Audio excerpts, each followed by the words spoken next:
Hey guys, in this video we're talking about the number one most important thing that you can do in the winter as a professional auto detailer for your business. Now I know what you guys are thinking, Luke, why are we not in the garage today? Where the heck did you take us? Well, this is my home office, and I know you're thinking, who's that guy right behind me sitting on the wall? Well, if you guys can tell me in the comments below who you think that is, you might just be the winner of the next giveaway. Now, let's go ahead and get into the important stuff that we're talking about here, because I've been talking so much about the business side of the professional auto detailing business, because it seems like it's not something a lot of people really want to talk about. It's more fun to talk about tools, products, do things like torture tests, and I love all of those things. But at the end of the day, if you're not running an actual business that brings in more money than it takes out, then you don't have the luxury of being a professional auto detailer. So that is the most important thing, and it is the subject of this video, particularly in the wintertime, because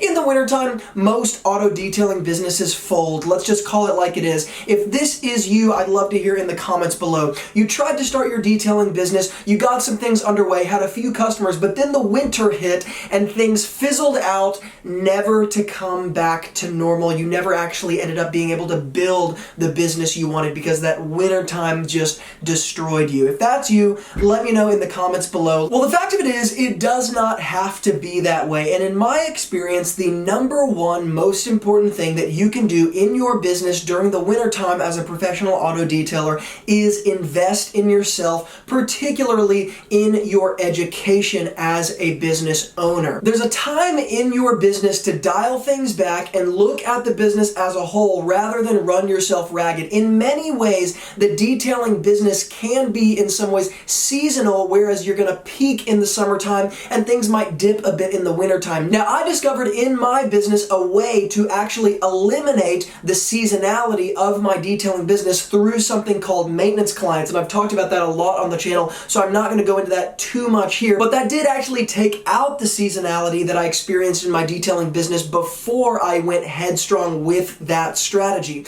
Now, the reason why I say that the most important thing you can do in the wintertime in your detailing business is invest in yourself is because naturally every single business on planet Earth is going to have cycles where they have peak seasons and they have seasons where they don't quite do quite as much in revenue. And to be totally honest, it's absolutely normal to have the winter time be a downtime in the detailing business, not when you're making no money, but probably when there's a little bit less action. The problem is most detailers fold in the winter time and things fizzle out, whereas the winter time can actually be used to skyrocket yourself upwards when you come out of the winter time, so that you're actually making so much money in the peak season, the winter time and the colder months and the off season doesn't actually bother you. Now, the first and best way, in my opinion, to invest in yourself in the winter time when you're dialed back and looking at the business as a whole is developing a plan of attack when the springtime rolls back around. Rarely do you hear about detailers actually using the downtime to plan strategy on how to double, triple, quadruple revenue in the spring season, the summer season, fall season, when things come back around, because inevitably they will come back around. I grew up on a farm, actually a 150-acre farm, and in the wintertime here in Middle Tennessee, when it was cold, dreary, cloudy outside, and my dad wasn't doing a bunch of stuff outside because it was really cold, there was a time where he was sharpening the tools. He was getting things ready for the spring. He was getting feed together. We would go hunting. We would chop wood. We'd build fires. We did things a little bit differently than we did in the summertime, in the peak season. And truth be told, on a farm, sometimes in the wintertime, you look out and you wonder, is the summer ever going to come back around? Is it ever going to be springtime again? Is there ever going to be a time for harvest again? And inevitably, there always is. However, if you don't do the proper work in the wintertime, that downtime, then what is inevitably going to come will not reap the reward or contain the reward that it potentially could have if you would have utilized the time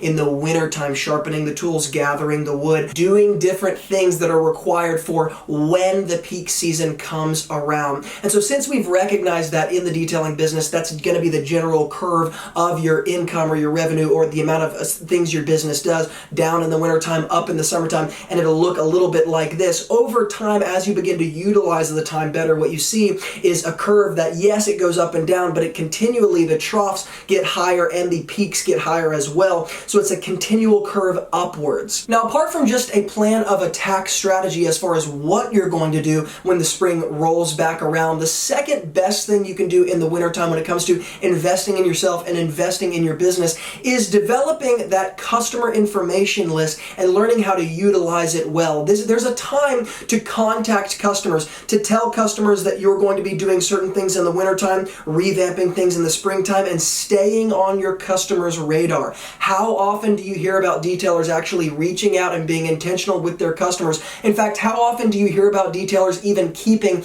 organized enough lists of their customers' information so that they have the ability to reach out and contact their customers in the first place? This is something detailers don't do. It's something they don't think about. And so inevitably, once again, the wintertime is dead space and they're not ready for when the springtime comes back. There's a time to reach out to customers. There's a time to create deals. There's a time to simply stay on their radar, offering them small little Christmas gifts, things like this, because once again, all of these things begin to spiral you upwards when it comes time for the harvest in the warm months. Now, the third and most important part of running a professional detailing business, in my opinion, that can be capitalized on in the winter months is what I call maintenance clients. In the way I define it, a maintenance client is a client that you see and detail for on a regular basis that generally has more than one vehicle, and this is someone who pays you on a monthly, bi-monthly basis all year long into the next year and into the next year. This customer is not a one-off customer. They're somebody who actually counts for present income as well as future income.